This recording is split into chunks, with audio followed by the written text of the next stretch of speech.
Welcome back, Tarnished, and in this video I'm going to be basically exploring my experience with the DLC, what I felt going up against some of these bosses, some of my favorite ones, and basically the challenges and everything I thought about the DLC in terms of the bosses and exploration. And as you can see in the very first video, I'm going to include some boss fights.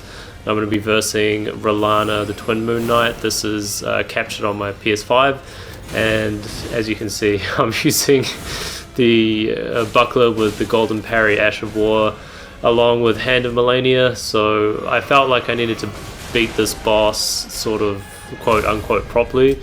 I know there's a lot of elitists in Elden Ring, but if you want to use summons, that's awesome. If you want to use magic, that's awesome. Basically, there's no wrong way to play this game, and if you don't want to get any of the Scatter fragments and try and beat the whole DLC as some sort of, with a torch, then that's awesome. Good on you. I'm not that sort of player. I do like to play by some sort of difficulty increments that I don't necessarily have to have, like I'm not using summons, but summons are great and multiplayer is awesome. So as you can see here in this boss fight, R'hllana is extremely powerful. She's the sister of R'hllana in the lore, and she has a very similar feel to her as Melania did in the base game. Instead of Melania requiring 3 parries to get a riposte, R'hllana just requires 2, and she has obviously the infamous second phase. So the cool thing about the DLC, I find, is the bosses. They're basically my favorite part about the DLC, and R'hllana is my favorite boss that I've encountered thus far, and so this is why she's the first boss featured. Basically, this moveset is very sort of challenging. When I first fought R'hllana, I was like using a shield and trying to block her attacks and fight her like I beat Pontiff Sullivan for the first time in Dark Souls 3. But R'hllana requires basically getting good in terms of this attack here is infamous. You need to basically learn how to jump and dodge that. That will just kill you outright if you get hit by all 3 of those moon magic attacks. But as you can see here, I basically employ golden parry, get used to parrying, and am able to defeat her that way. So the DLC, in my mind, is almost completely, in a way, like you're playing the Elden Ring base game for the first time. And right now, in this clip, I'm versing the Putrescent Knight, and at this point I'm using one of the DLC weapons. I decided to try out the famous Milady sword, but I'm also employing a bleed build, which is not very conventional, but it's just, I have so much arcane in my character. I've used so many tears with, R'hllana to respec my character that I felt, I want to keep the arcane build and try and, basically I quite like bleed. A lot of players don't like bleed, and that's, good for them.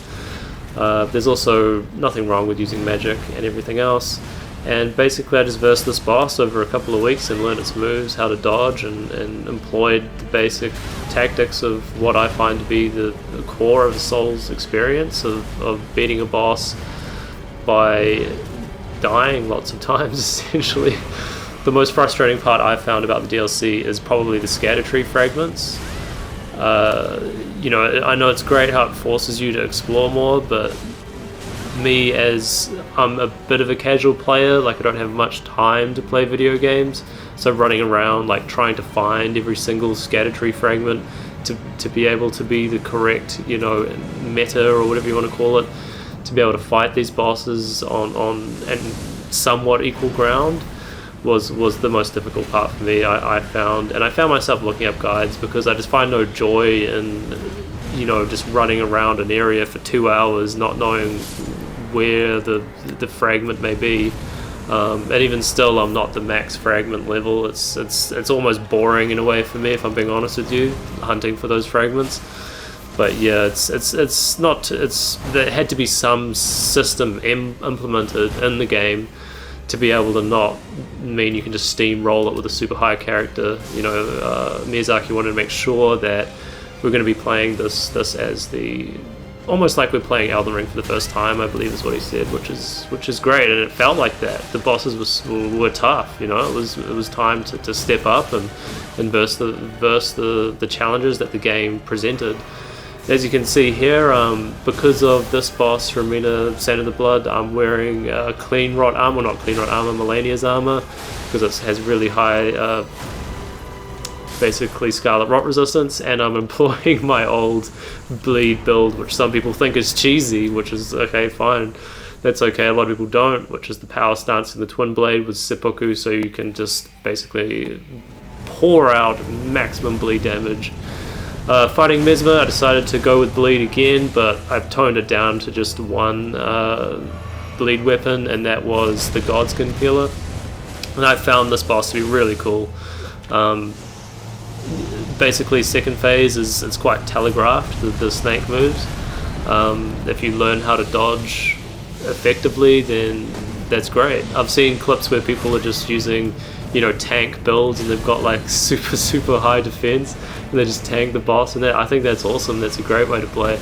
There's always sort of new ways you can learn to play the game. The traditional old way of, you know, dodge rolling is how I like to play, but it's not necessarily for everyone. If you do want to use summons and other techniques such as maxing out your defense, that's great. I think it's awesome, and I encourage people to play the game they want to play it. And especially on Discord, I find there can be this sense of elitism, and it's the fact that I just wanted to play the game without no summons. I sort of felt maybe people might think that is a sense of elitism, but it's just how I like playing the game. It's just what I like. It doesn't mean I'm a better player than someone that uses summons, because, you know, with multiple summons, such as, you know, getting your friends to play, the boss gets stronger, so it's scaled, so it makes sense. I just like beating the boss by myself with no summons to start with, and then jumping in for more multiplayer fun with summons afterwards. And I've versed Rolana a few times in co-op, helping people with all sorts of builds and jumping in there, and it's lots of fun to, you know, see the boss through, get a rune arc at the end there. So Mesmer was just a great boss all round. As soon as I encountered Mesmer, like most of these bosses, I was just like, okay, this is difficult, but got through it. So those are just my initial thoughts on the DLC, and I hope you guys are having fun with it. It can be frustrating at times, but I really think it was a success. So if you like this video, maybe subscribe. Thanks guys, peace out.